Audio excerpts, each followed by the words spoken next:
This presentation will allow us to understand the global trade environment. Nehemiah Kernach and myself, Angela Ward, will discuss section 4.2 of our text, Managing in a Global World. Our thesis is businesses and managers must navigate a global trade system that is shaped by two forces: regional trading alliances and trade mechanisms that ensure that global trade can happen. Regional trading analysis. The European Union, as we're going to refer to in this slide as EU, it is an economic and political partnership of 28 demographic European countries. Strict requirements for countries who wish to join include following democratic norms and law, having a market economy, and commitment to the EU's goals of a European political and economic union. EU countries use a common currency called the euro.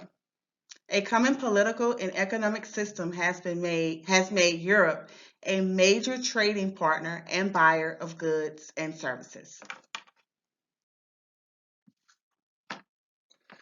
A very well-known regional trade alliance is the North American Free Trade Agreement, better known as NAFTA. It is a deal that was signed between the United States, Canada, and Mexico in 1992, and it lifted barriers to free trade between the three countries.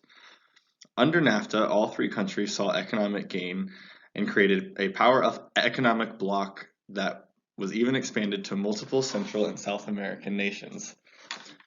However, NAFTA was replaced in 2020 by the United States-Mexico-Canada Agreement, also known as USMCA. Not as well known, but also very powerful, is the Association of Southeast Asian Nations. This trade alliance is comprised of 10 nations with a combined population of 625 million people and a total GDP of 2.4 trillion US dollars. ASEAN and other countries known as ASEAN Plus 3 have made themselves a regional and economic power that interacts with larger nations like India and Australia. ASEAN and China also signed the world's third largest trade agreement in 2010. Next, I'll be talking about global trade mechanisms. These are international organizations that ensure that global trade can commence.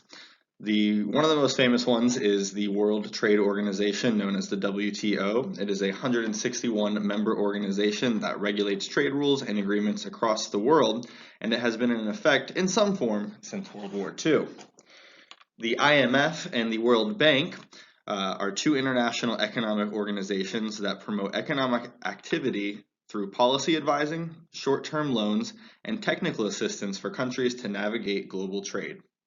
Finally, we have the Organization for Economic Cooperation, which is a Paris-based economic organization that promotes economic growth and employment among 34 member countries.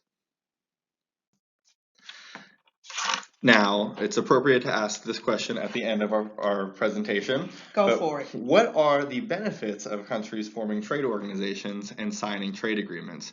What economic power is gained from these sorts of agreements?